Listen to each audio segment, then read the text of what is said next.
अस्सलामु अलैकुम वरहमतुल्लाहि वबरकातुहू। मोहतरम नाज़रीन, जैसा कि आप जानते हैं कि आजकल मुसलमानों की जो हालत ज़ार है, प्यारे नबी सल्लल्लाहु अलैहि वसल्लम की एक हदीस है, अबू दाऊद की हदीस नंबर है 4031, जिसमें सरकार फरमाते हैं कि मन तशब्बह बिकौमिन फहुव मिनहुम, कि जो कौम जिस कौम की कॉपी करती है क़ियामत के दिन उसका हशर भी उसी कौम के साथ होता है। तो लिहाजा ऐसे नाजुक वक्त में हमारी ज़िम्मेदारी है, ख़ासकर हमारे नौजवानों की, कि कोई भी चीज़ देखा देखी ना करें जब तक कि उन्हें इस बात का इल्म ना हो कि उस खेल का या उस काम का बैकग्राउंड क्या है और शरीयत इस्लामिया उस बारे में हमें क्या गाइड करती है। वैसे तो बेशुमार ऐसे खेल हैं जो खेल हमारे लिए सेहत का और हमारे लिए तंदुरुस्ती का ज़रिया बनते हैं। उस खेल के खेलने में कोई हरज नहीं है, जैसे कबड्डी खेलना है, फुटबॉल खेलना है, रनिंग करना है, क्रिकेट खेलना है। और खेल जो होते हैं वो दो किस्म के होते हैं। एक खेल वो होता है जो जनरल होता है, जो हर एक उसको खेल सकते हैं, उसमें किसी मखसूस तबके की कोई आइडेंटिफाई उस खेल के ज़रिए से नहीं होती।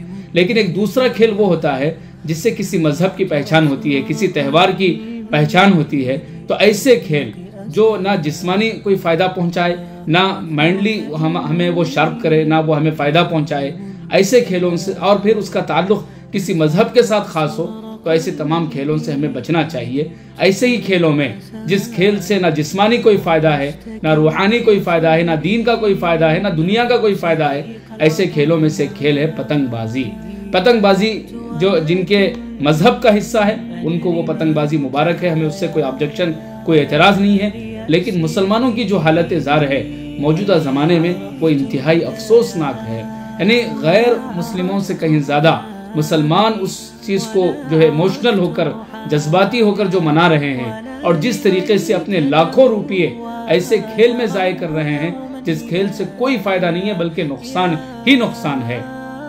रोज़ाना अखबारात की सुर्खियाँ और अखबारात की रिपोर्ट आप देखेंगे, पता चलेगा। अभी मैं रोज़नामा एतमाद की आज की खबर है, मैं मेंशन कर रहा हूँ, आप स्क्रीन पर देख सकते हैं उस रिपोर्ट को, कि कितने लोगों के गले कट गए। और अभी चंद दिन पहले उत्तर प्रदेश के शाहजहांपुर में एक नौजवान कांस्टेबल जिसका नाम शाहरुख था, वो अपनी ड्यूटी के लिए ड्यूटी से वापस हो रहा था।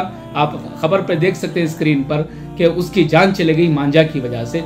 ऐसे हज़ारों जानवर, हज़ारों इंसान जिस खेल से मुतासिर हो रहे हों और छतों पे चढ़कर हमारे मासूम बच्चे गिरकर हलाक हो रहे हों, इलेक्ट्रिसिटी के जो वायर होते हैं उसके जद में आकर अपने जानों को गंवा रहे हो, ऐसे खेल में अपने आप को ज़ाय करना और छतों पे डीजे लगाकर आजू बाजू वालों के सुकून को गारत करके लोगों को डिस्टर्ब करना और जो है बदनजरी करना, लोगों के अपने छत पे ठहर के इधर उधर छतों में, घरों में नजरें दौड़ाना, कितनी बेहयाई, बेशर्मी और अखलाक से गिरी हुई हरकत है।